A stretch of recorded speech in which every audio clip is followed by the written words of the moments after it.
shall dedicate myself to your service. Not based upon some rigid creed, but bound together by ideals and aspirations.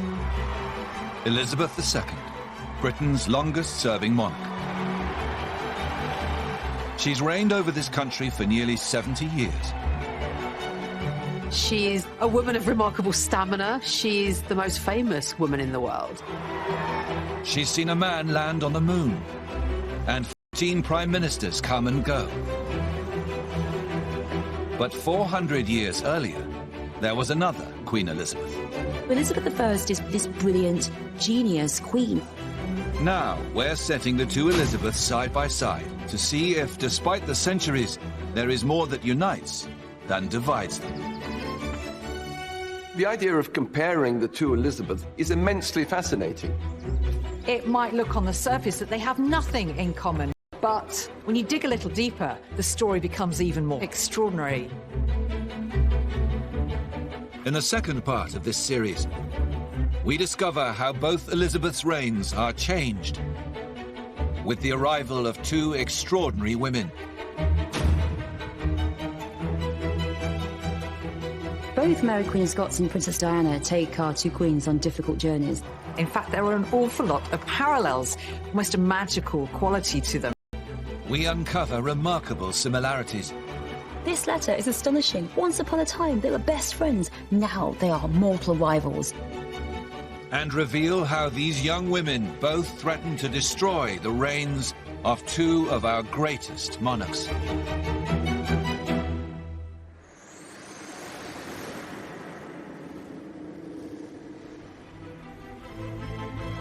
The story of Queen Elizabeth I and Elizabeth II's rise to the throne has revealed some intriguing similarities. Both women rose from royal obscurity to become popular and successful monarchs. And their journey has made them both unflinching and dedicated queens. What unites the two queens is their sense of tradition and duty. But neither of the Elizabeths were supposed to be queen at all. They had a fairly tortuous path to the throne. But that wasn't the end of their battle. It was just the beginning. Both Elizabeths battle with two very different women that enter their lives. Mary, Queen of Scots, and Princess Diana.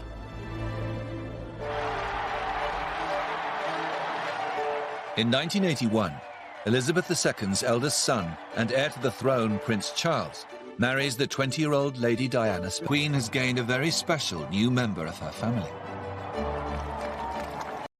The whole world was transfixed by this dazzling young woman coming in, livening up, frankly, the slightly boring old British monarchy.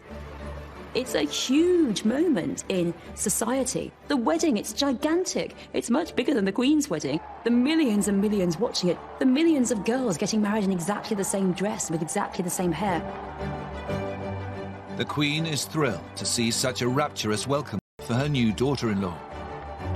She believes Diana has all the makings of a perfect princess. Although she was very young, she came from a very aristocratic dynasty. The Spencers go way back in history. And of course her father had been a query to the Queen. She knew the royal family really from childhood. Diana was the virgin bride that her son, Prince Charles, needed in order to provide an heir and settle the future succession. So Diana was seen as the great hope of the royal family. And the perfect match quickly bears fruit. Diana produced very, very quickly, giving birth to William within a year and then shortly afterwards to Prince Harry. So she had the heir, she had the spare heir, she had absolutely fulfilled her wifely duty as the Queen saw it. 400 years earlier, Elizabeth I learns of a new arrival into her royal circle. In 1561, Mary Stuart returns from France to become Queen of Scotland. Mary has lived in Europe since childhood, but she has a rightful claim to the Scottish throne. And she is also Elizabeth I's cousin. Elizabeth hopes that having her relative on the throne will keep the Kingdom of Scotland stable. and protect her own position. Elizabeth I believed that Mary, Queen of Scots, was the legitimate sovereign of Scotland and therefore should be restored to her throne, and that they did have that kind of common purpose as queens. Mary quite often writes to her as my cousin and my sister. There is at least one letter from Elizabeth where she writes to Mary saying, "I am thinking of you as a mother doth." Elizabeth is relieved that Mary has been warmly accepted by her Scottish subjects. In fact, Mary is making a big impression. She is a Tudor fairy tale. Mary, Queen of Scots, had a real charisma about her. The whole of Europe's fascinated by her. When she comes back to take her throne, Scotland is overwhelmed. The hysteria to see her. She is like the Diana of her day. Diana is this megawatt, this celebrity. You know, people are obsessed by her, and the press go wild for her. In 1984, Queen Elizabeth II opens Parliament, and her new daughter-in-law, Diana, attends the ceremony. But she rapidly becomes a distraction from important royal business. So the Queen here descending from the state carriage with Princess Diana by her side, but more of the world's attention is focused on the princess rather than the monarch. Why? Well, because of how Princess Diana has chosen to style herself. She has this incredibly new hairstyle, very unlike anything she's worn before. Almost a natural magnetism that she seems to have, drawing the eye of the camera. This is all about the state opening of Parliament. It's the Queen that should be the centre, not the princess. On the following morning, the press are not focused on the political agenda. They're not even focused on Elizabeth II. All of these headlines about Diana's striking hairstyle, it was Diana that was the sort of centre of attention. The Queen was furious. Diana's celebrity is starting to overshadow matters of the crown. And Elizabeth I is also becoming concerned about Mary's rapidly growing popularity. She asks to see a portrait of the beautiful Scottish monarch.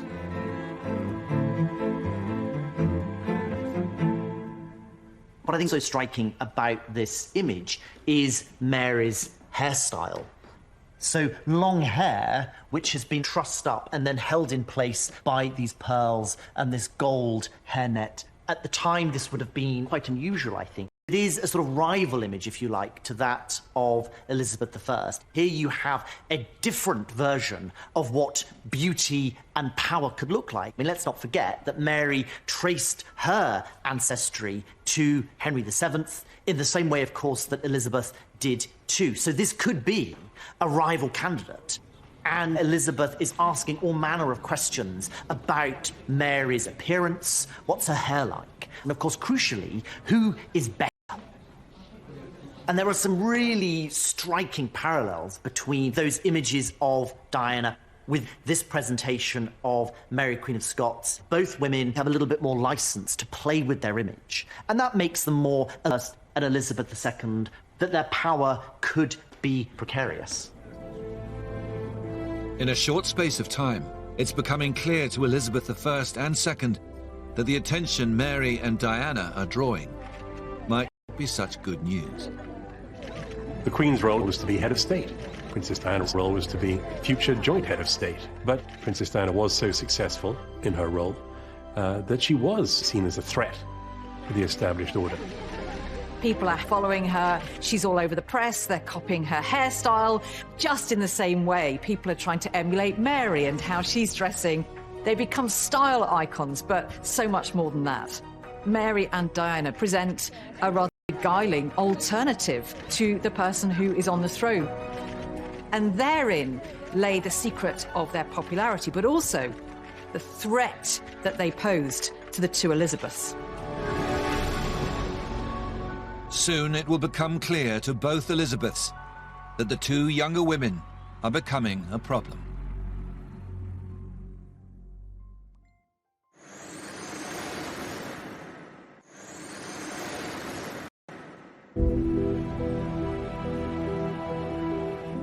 Elizabeth I and Elizabeth II both placed the importance of the crown before anything else. But now, the presence of two young female relatives, Mary Queen of Scots and Princess Diana, is beginning to have an impact on the popularity of the monarchy. The proximity of these glamorous fairy tale figures, this romantic alternative model of monarchy, is going to present them with some of their most testing times. Just a few years after entering the royal circle, it appears that Mary and Diana may not be the fairy tale our Elizabeths had hoped for. And the situation soon becomes more problematic when both Diana's and Mary's marriages start to go wrong. The controversial fallout of Mary and Diana's marriages really brings trouble to the door of both queens. Elizabeth can't ignore the situation that is unfolding in Scotland. And of course, Elizabeth II is completely unable to just sit back and watch this disaster unfold before her eyes. In 1986, Elizabeth II receives Princess Diana for a chat behind closed doors. Diana has discovered evidence that Prince Charles is having an affair. For Princess Diana, there was a hope that somehow the Queen would intervene to make things okay in her marriage again between two strong women. There was a certain school of traditional royal thought that Diana should stop being silly. For Elizabeth, there is only one thing for Diana to do: put a lid on her marital problems and protect the reputation of the House of Windsor and the monarchy.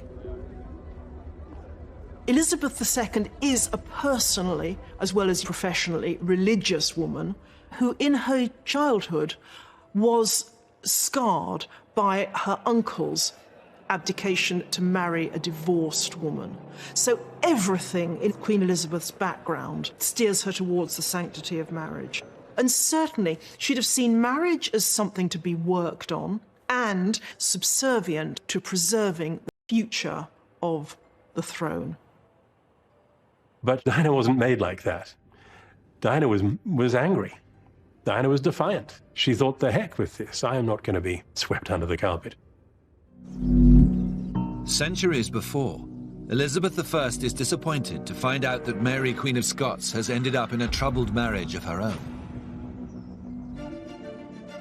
Mary has chosen to marry a powerful English nobleman called Lord Darnley. Very early in Mary's reign, she married Henry Lord Darnley. Now, it was a love match for her. She fell head over heels. But Darnley was unsuitable in every single way as a consort. He was hot-headed, arrogant. He was actually quite a cruel man. So the marriage became absolutely toxic.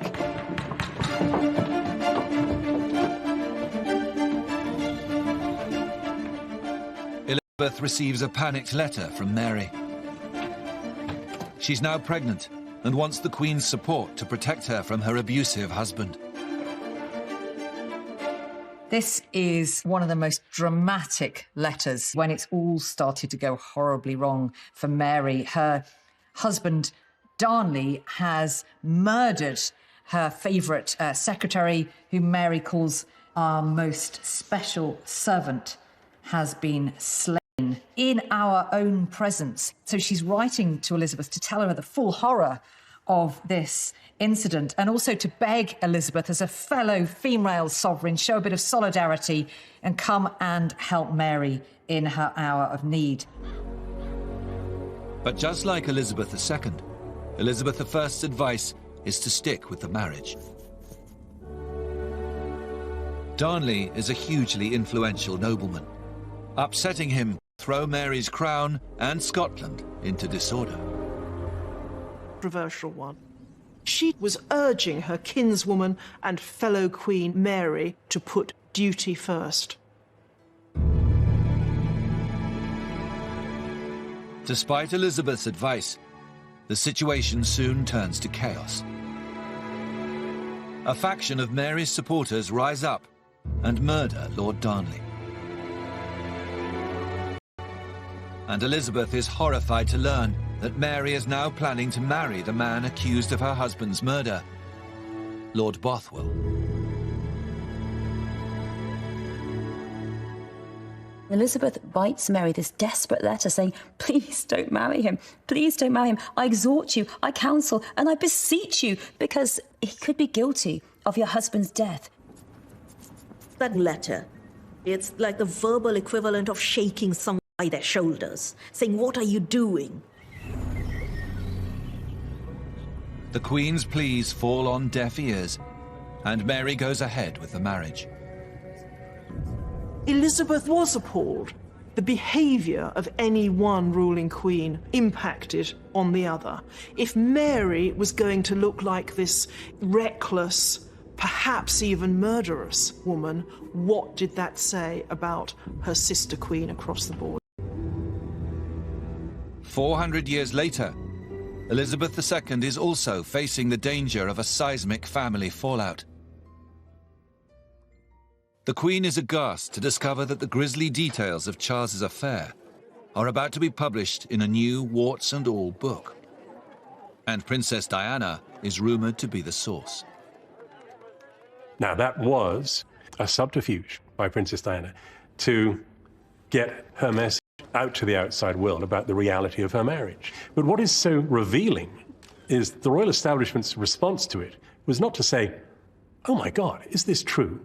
What can we do to put it right? The response was, oh my God, how could she? Isn't she awful? The Queen makes a move to try and limit the damage. She tells Charles and Diana that they must attend a royal trip to South Korea and make it work, at least in front of the cameras.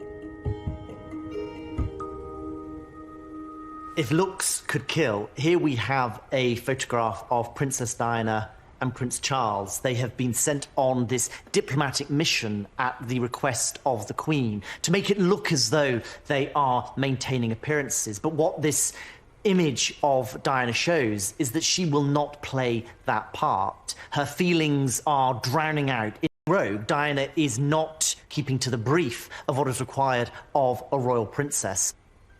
Overseas tours are some of the most important bits of duty that the royal family does. It is high-level diplomacy, certainly an area that you shouldn't bring your private difficulties into. Shortly after their return from South Korea, Diana starts to openly discuss a separation. The situation is slipping out of Elizabeth's control towards the one thing she is desperate to avoid: a divorce for the heir to the throne. And in 1567, Elizabeth I hears that Mary's new marriage to Bothwell is now also on the way out. The Scottish lords have risen up in outrage and rebellion at her marriage to her previous husband's murderer. Bothwell and Mary are forced apart. He escapes across the North Sea, while Mary flees south over the border to England.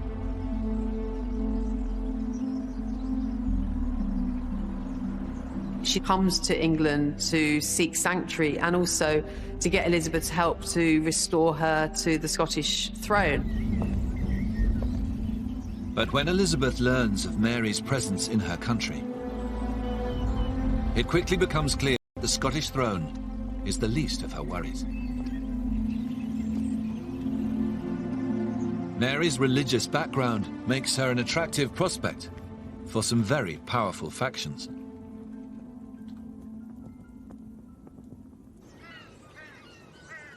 Mary was a Catholic, and for Catholics, both in England and around the continent, she was the rightful Queen of England. For Catholics, it was outrageous that Elizabeth was on the throne. They want Mary on the English throne because they know that she would restore Catholicism, the religion that Elizabeth's father had effectively got rid of. Elizabeth's advisors implore her to execute Mary as quickly as possible. But the Queen doesn't agree. She fears that if she kills her cousin and fellow queen, it could set a very dangerous precedent. Elizabeth is in this double bind. If she doesn't kill Mary, Queen of Scots, the danger carries on. If she does, it makes possible the end of her own reign by also dramatic means. Elizabeth resolves to keep Mary under house arrest. But soon, the Queen can see that imprisoning her has only increased Mary's status as a romantic icon. The sympathy Mary, Queen of Scots gets, even after she's left her throne, even when she's made marriages that seem very unwise, there's this huge amount of passion and sympathy. She's seen as this tragic queen. Both Diana and Mary really, I think, surprise the queens about how much sympathy they get. With Charles and Diana now living apart, and evidence in the press that Diana has also been having affairs, Elizabeth II is perturbed to discover that public support for the princess is only growing. It really was, Diana, we love you, we're with you, we're behind you. And it must have puzzled the Queen, you know, why that someone who, in her terms, was breaking the rules, was doing what wasn't right, should be the one who garnered this massive international outpouring of sympathy. Later that year, the fallout from the Diana saga literally hits home for the Queen. A fire rips through Elizabeth's beloved childhood home, Windsor Castle, destroying countless historic rooms. But the public's reaction to the disaster is surprisingly unsympathetic. It wasn't just accepted that the people would help to pay for the repair of this symbol of royal authority. It is very remarkable for a monarchist paper like the Daily Mail to be saying that no, the nation didn't want to pay for the repairs to the Queen's home. Why should a hard-pressed ordinary people be footing the bill? In the words of one of my more sympathetic correspondents, it has turned out to be an annus horribilis. There was a backlash that she now faced from her people. They were beginning to question the monarchy, and particularly question how much the monarchy should be financially supported. I'm not sure that would have happened without Diana. In the face of an increasing threat, both queens react by cutting off communication completely. Elizabeth II makes it known she will never meet Diana in private again. And Elizabeth I resolves that she will never meet her cousin Mary. But both queens will soon learn that avoidance will only make things much worse.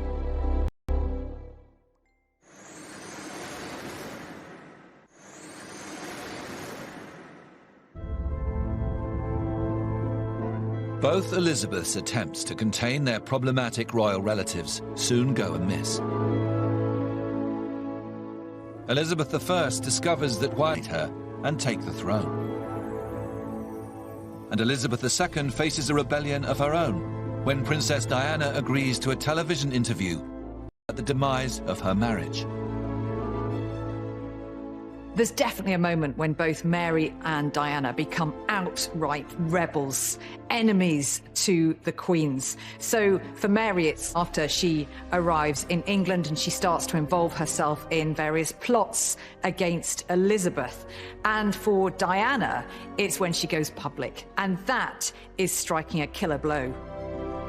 In 1995, Diana sits down with the BBC's Martin Bashir and spills all the personal details about her failed royal marriage to an audience of 22 million people.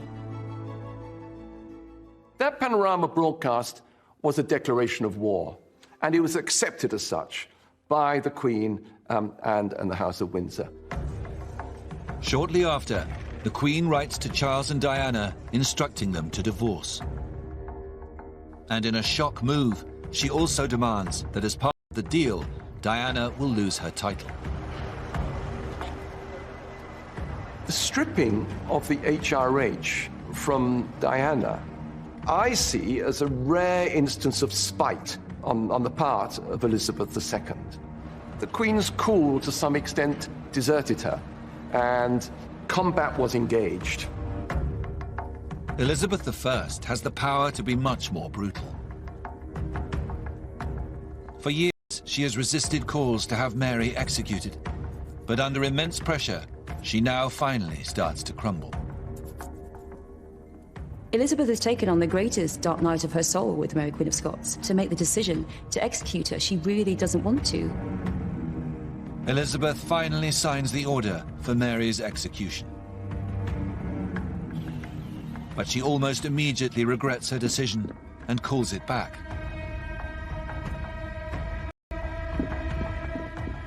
Elizabeth claimed that she hadn't meant to sign the warrant, she wasn't sure what she'd been given to sign, and that she'd then tried to revoke it, but it was too late. Of course, her ministers took the warrant straight up to Fotheringay so that Mary might be executed. They realise that if they wait days, weeks to sort of decide on how this is going to happen, Elizabeth may well have changed her mind, and so they act decisively, they act quickly. On the 8th of February 1587, Elizabeth I is told that Mary is dead.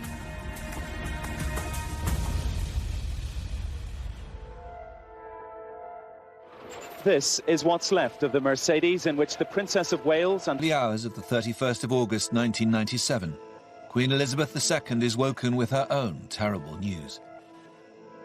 It's difficult to think of words that convey the shock that I remember feeling, that everybody around. Just total consternation. All the imagery of it, a tunnel in Paris. As the shocking news spreads around the globe of Princess Diana's death, the Queen, who is staying at Balmoral, seems to freeze. In the morning, the family attends their private church, but something is missing from the summon. The service in the local church lasted an hour, but not once was the princess mentioned by name. There were prayers said for Charles, for Diana's sons, but not for Diana herself. And I think everyone felt that, however correct that was in terms of etiquette, people felt that the rules were being placed above the real emotion. After the service, the Queen returns to Balmoral without acknowledging the hordes of press waiting for a statement. Over the next few days, public figures from across the world pay tribute to Diana. She was the people's princess. And that's how she will stay, how she will remain. In our hearts and in our memories. But the Queen remains silent.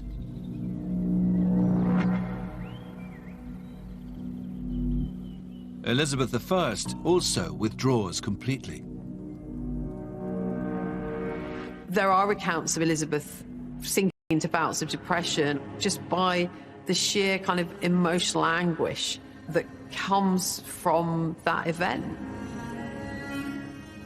She's having nightmares afterwards, being really angst-ridden about it.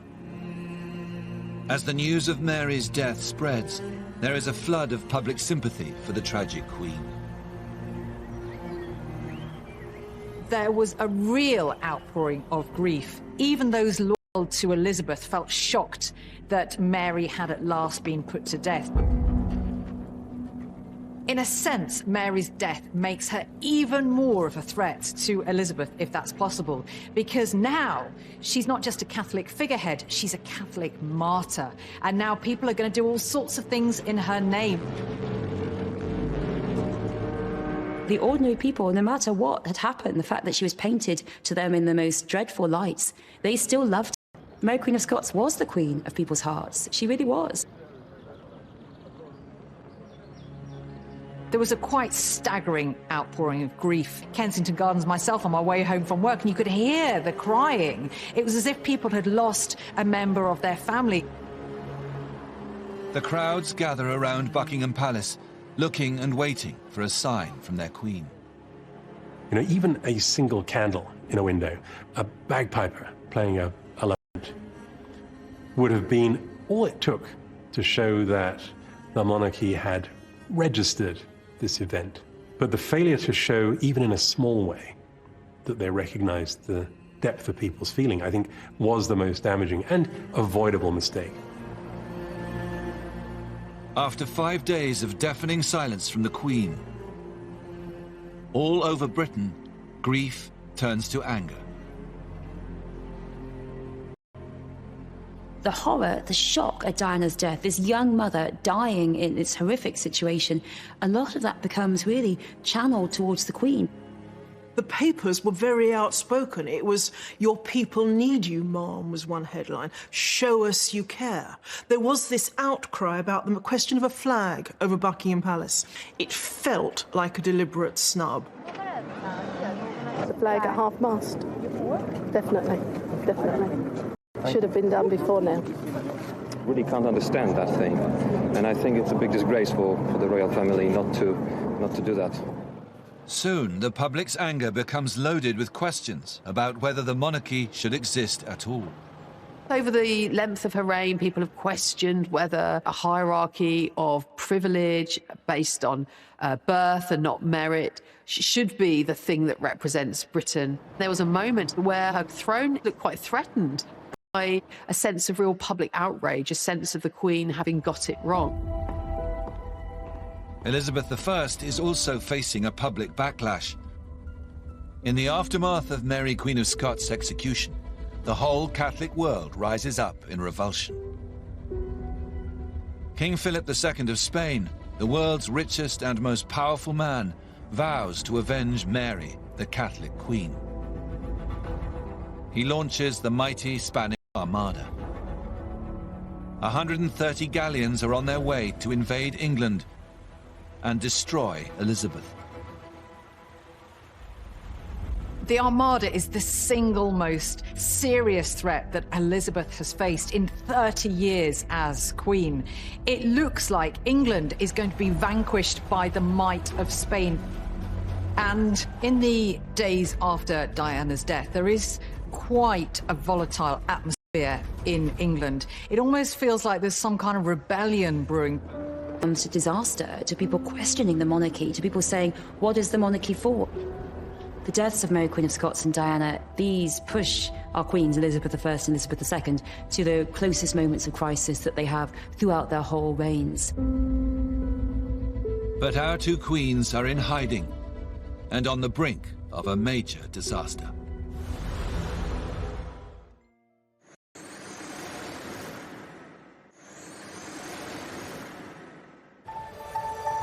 Elizabeth I and Elizabeth II both make the same bold decision. Faced with a dangerous crisis that could topple them from the throne, they prepare to face the fallout of Diana and Mary's deaths head-on by addressing their people directly. Both women here are facing turning points and to step forward with the same challenge facing them. With a Spanish invasion force of 30,000 troops gathering across the English Channel, Elizabeth I tells her advisors that she will ride down to the south coast and personally address her troops. Elizabeth chose this moment with the Armada just off England's shores to ride out into danger. She doesn't want to be seen to be in an ivory tower, sort of holed away in one of her palaces, distant from her people as they're facing this threat. On the 9th of August, 1588, Queen Elizabeth I arrives on the south coast and prepares to address her troops.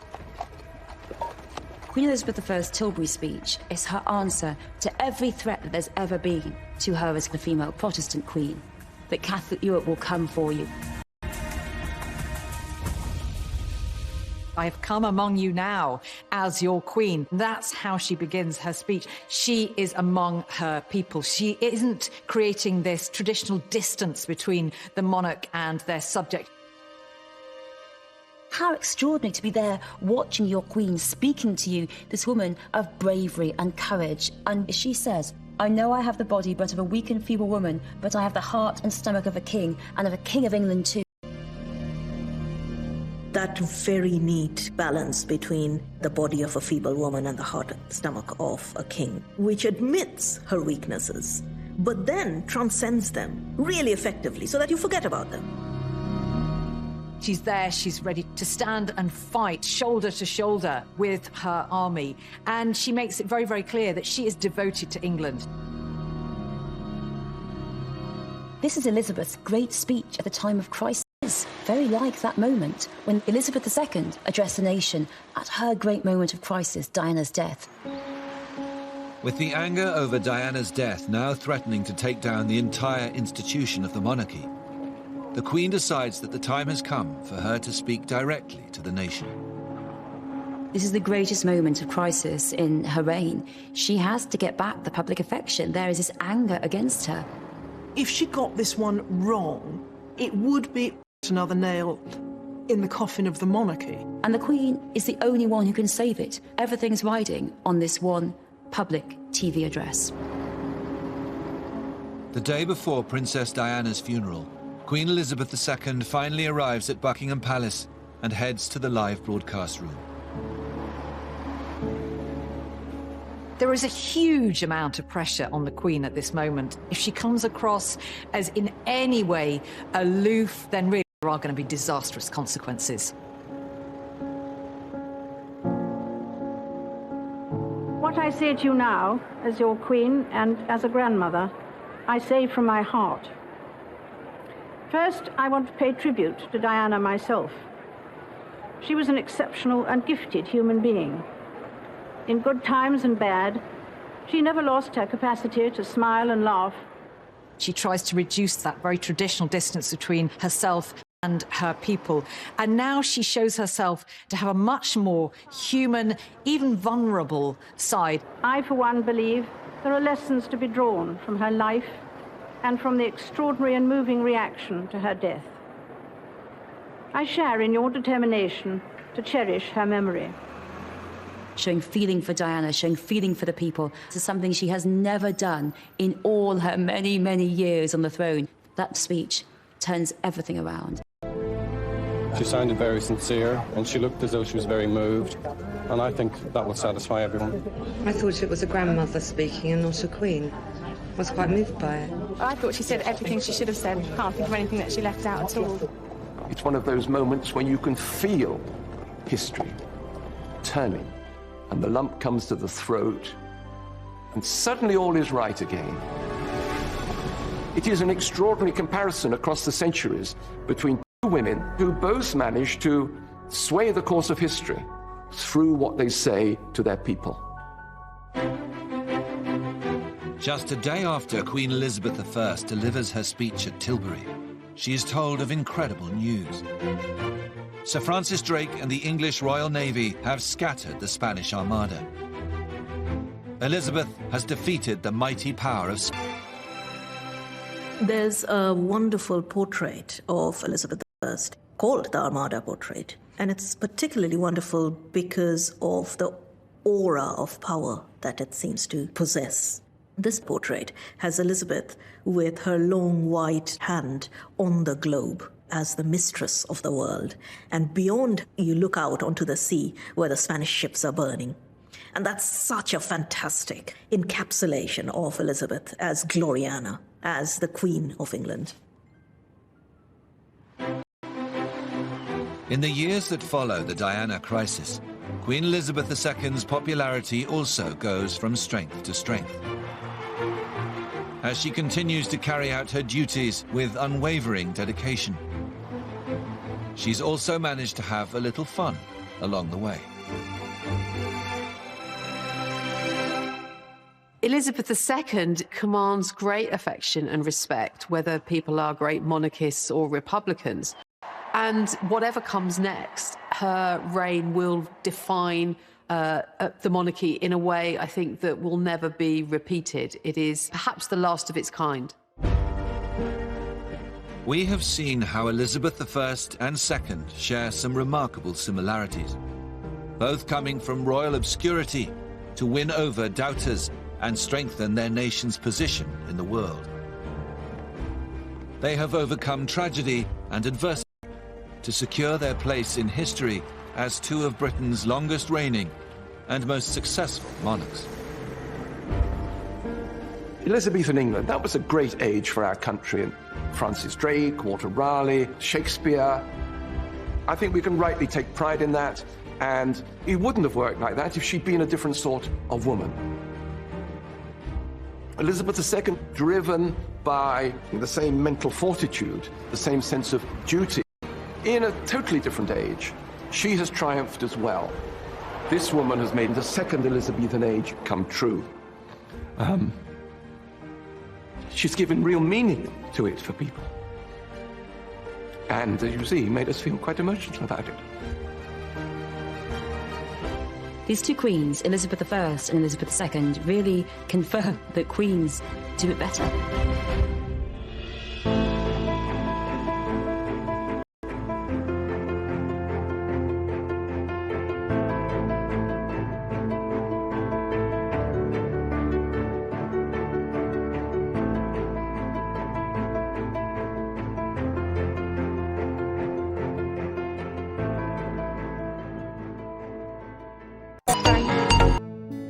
We uncover remarkable similarities. This letter is astonishing. Once upon a time, they were best friends. Now they are mortal rivals.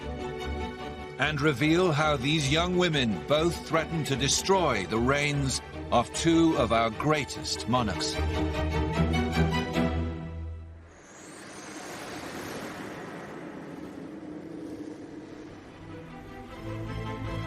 The story of Queen Elizabeth I and Elizabeth II's rise to the throne has revealed some intriguing similarities. Both women rose from royal obscurity to become popular and successful monarchs. And their journey has made them both unflinching and dedicated queens. What unites the two queens is their sense of tradition and duty. But neither of the Elizabeths were supposed to be queen at all. They had a fairly tortuous path to the throne. But that wasn't the end of their battle. It was just the beginning. Both Elizabeths battled